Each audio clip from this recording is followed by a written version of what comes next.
Il y a une histoire qui s'est passée aujourd'hui et qui est assez... je voulais t'en parler. J'ai un billet de 100 euros avec moi et c'est ma grand-mère qui me l'a donné. Alors, elle m'a donné ce billet de 100 euros parce qu'elle est à la poste pour retirer de l'argent. Tu sais, la poste, c'est un peu la banque des mamies, tu vois. Donc, elle était à la poste et elle demande à retirer son argent, d'accord, son propre argent. Bon, et la dame à la poste lui dit bon, bah, pourquoi vous voulez faire un retrait. Tu vois, c'était un gros retrait de, je sais plus, 1000 euros, quelque chose comme ça. Alors, ma mamie, elle a 80, elle va faire 85 ans, donc elle dit bah, j'ai besoin d'argent, donnez-moi l'argent. Et la dame à la poste, elle voulait pas. Voilà, elle lui dit non, mais on peut plus, nanana. Bon, bref. Ma grand-mère, elle a dû un peu beaucoup insister pour avoir cet argent, qui est son argent quand même, d'accord, son argent qui est à la banque. Et du coup, la dame a fini par lui donner, parce que voilà, elle a vraiment beaucoup insisté, et elle lui a donné des billets de 100 euros. Donc, du coup, ma grand-mère, elle ne peut pas payer dans les commerces en France avec 100 euros.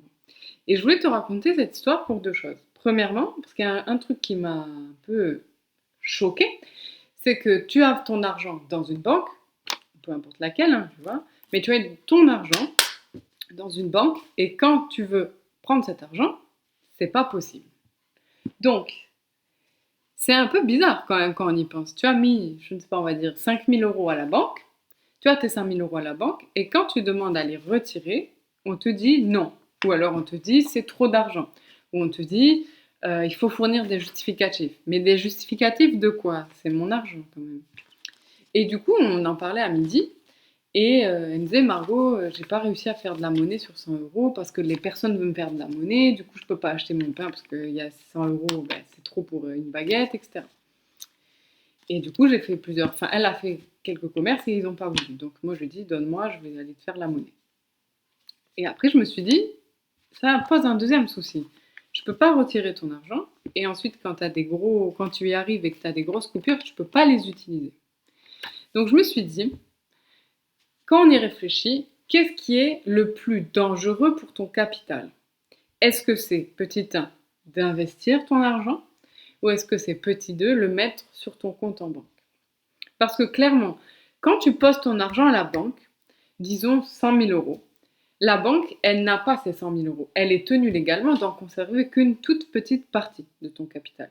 Donc sur 100 000 euros, disons que la banque, elle est tenue à garder uniquement 10 000 euros. Ça veut dire que les 90 000 euros, ben, elle les prête ou elle fait son affaire avec. Généralement, elle fait des crédits, etc. Donc, toi, si tu vas à la banque et que tu vas retirer tes 100 000 euros, on ne va pas vouloir. C'est bizarre. Donc c'est dangereux. C'est-à-dire c'est dangereux dans le sens où on croit qu'on est liquide, c'est-à-dire qu'on a l'argent liquide disponible, mais en fait il n'est pas disponible parce que tu le mets, c'est bon. Quand tu vas demander à le retirer, on va te demander des justificatifs alors que tu veux juste ton argent liquide. Donc je me suis dit, est-ce que le mieux c'est de faire ça, de laisser à la banque, sachant que si tu veux récupérer ton argent, il va y avoir des problèmes ou des ralentissements, soit d'investir. Donc d'investir après, comme toi tu veux, hein, il y a l'immobilier, il y a investir dans des entreprises, investir en bourse, investir sur toi, investir bon, dans des fonds d'investissement, ouais, peu importe tes choix d'investissement. Moi, je vais pas te conseiller sur quoi investir. Personnellement, moi, j'ai investi dans plusieurs supports. Euh, donc voilà, c'est mes choix. Chacun fait ses choix personnels. Donc je ne veux pas te conseiller d'investir là, là ou là. Je pense qu'il y a plein de gens qui le font très bien.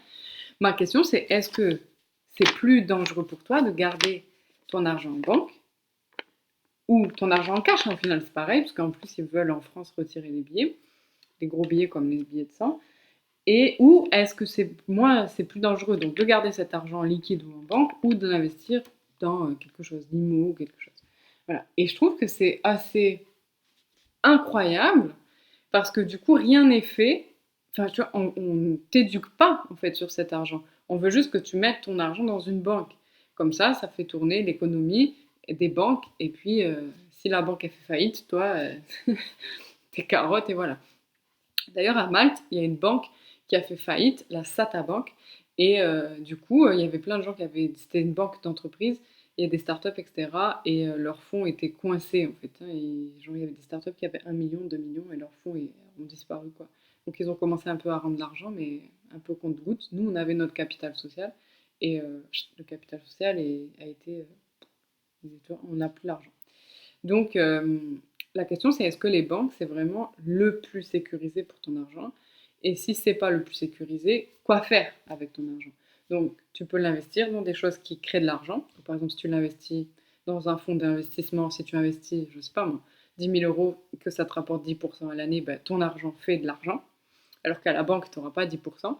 Si tu l'investis sur toi, concrètement, tu auras beaucoup plus que 10% d'intérêt. Quand moi, j'investis sur moi, que ce soit là récemment avec Dan Peña, les 10 000 €, ou je ne sais plus combien c'était, non, c'était 20 000 € que j'ai investi avec lui, bah, ils m'ont déjà rapporté beaucoup plus. Tous les coachings dans lesquels j'ai investi avant m'ont toujours rapporté beaucoup plus. Donc quand j'investis dans un coaching, parce que pour moi, me développer à moi, c'est toujours dans des coachs que j'investis. J'ai aussi un coach de l'inconscient, j'ai des coachs un peu plus perchés. Bref, je me fais toujours coacher et ça, je sais que ça me rapporte beaucoup plus que 10%. Pourquoi? Parce que c'est des informations. Et tu es riche, tu as de la valeur qu'à mesure que tu as de l'information et des connaissances. Là, tu vois, j'ai des projets aux États-Unis, je vais en parler une fois que ce sera fait parce que j'aime pas trop en parler. J'en parlerai au BIF d'ailleurs le 8 et 9 juin à Nice. 8 et 9 juin 2019 à Nice, je vais parler au BIF dans la conférence de comment je suis passée du business en ligne à ce que je fais actuellement aux États-Unis et je raconterai un petit peu ce que je fais aux États-Unis avec les documents à l'appui, les documents que j'ai signés, etc. Et du coup, bah, je sais que ça, aux États-Unis, j'aurais jamais pu le faire si j'avais pas la connaissance. Et les gens qui travaillent pour moi aux États-Unis, parce que moi je fais rien que relier les choses, ils me donnent des connaissances que moi c'était impossible que j'ai. Les avocats, ils me donnent des trucs, je me dis, ils sont géniaux, parce que ils sont les meilleurs là-dedans. Donc, tu es riche que à force que en proportionnel de la connaissance que toi tu as ou que les gens autour de toi ont. C'est pour ça qu'on dit toujours entoure-toi de gens plus intelligents que toi, parce que plus tu vas t'entourer de gens intelligents, plus tu seras riche. Donc tu n'es riche qu'à mesure de l'information que tu as. Donc, je ne vais pas forcément te donner de réponse, tu vois, à cette question, c'était vraiment une question que je me posais. Est-ce que ton argent il est mieux à la banque, mieux en ticket, enfin en billets comme ça, ou qu'il est mieux finalement investi? Personnellement, le choix que j'ai fait, je ne dis pas que c'est bien ou que c'est pas bien, le choix que j'ai fait, c'est que j'en ai investi. Donc je disais que moi personnellement, j'ai investi la moitié, j'ai l'autre moitié en cash, et là, on va regarder pour investir encore une autre partie. Donc ça, c'est ce que j'ai fait, et j'investis énormément, énormément, énormément sur moi. Je pense que c'est pas, je pense, c'est le premier poste de dépense, c'est moi. Et je sais que derrière, ça fait des petits, si tu veux, ou en tout cas, moi, je grandis personnellement. On me pose souvent, une des questions que je reçois le plus souvent, c'est faut-il être coaché quand on est entrepreneur? Faut-il être coaché quand on est coach? Moi, ma réponse, c'est oui. Oui, je me fais coacher. Oui, je recommanderais toujours à quelqu'un de se faire coacher. Quand tu veux être le meilleur, je sais pas moi, en vélo, tu prends un coach en vélo. Quand tu veux être le meilleur en boxe, tu prends un coach en boxe. Pourquoi? Quand tu veux pas être le meilleur, enfin, tu vois, quand on est entrepreneur, si tu veux être le meilleur dans ton domaine, pourquoi tu prends pas un coach? Si tu es coach, encore plus, tu dois te faire coacher. J'ai une coach, personnellement, qui est dédiée à ce que j'appelle l'inconscient, les peurs, les croyances, parce que comme je coach d'autres gens, c'est très important que moi, je me fasse coacher pour ne pas freiner et transmettre mes croyances limitantes ou, tu vois, faire des transferts avec mes clients. Donc, c'est pas seulement pour toi que tu te fais coacher, c'est aussi pour les gens autour de toi. Et là, dans ce cas-là, moi, personnellement, c'est aussi pour mes clients. Donc, je fais des digressions, mais en tout cas, ma question, c'est est-ce que ton argent qui est en banque, il est bien là? Parce que souvent, on a des croyances limitantes. Il y a des gens qui me disent, Margot, tes coachings, ils sont trop chers pour moi. Mais c'est trop cher par rapport à quoi? Oui, la somme, ça semble fou. Je suis d'accord, tu vois. La somme, ça peut sembler trop. Ça peut sembler dur de sortir cette somme en une fois. Oui, ça, je comprends. Mais c'est cher, pourquoi? On dit souvent, enfin toujours, c'est cher par rapport à quoi? Cet argent, il est là, il est en banque, il fait quoi en fait? Il fait quoi pour toi? Et à part enrichir ta banque, il fait quoi pour toi? Tu veux aller le retirer, c'est même pas possible. Qu'est-ce que tu vas en faire? Tu vois? Donc l'argent, il est mieux investi sur toi ou il est mieux investi sur la banque? Souvent, on se sent en sécurité quand on a de l'argent.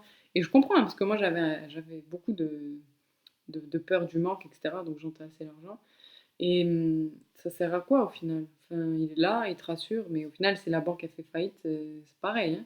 Donc, euh, donc voilà, c'était un peu le truc que je voulais partager aujourd'hui. Il y a une lumière chelou parce que Je suis un peu à contre-jour là, par là. Il pleut en plus, donc voilà. D'ailleurs, à ce propos, parlant de vidéo, je cherche un stagiaire vidéo.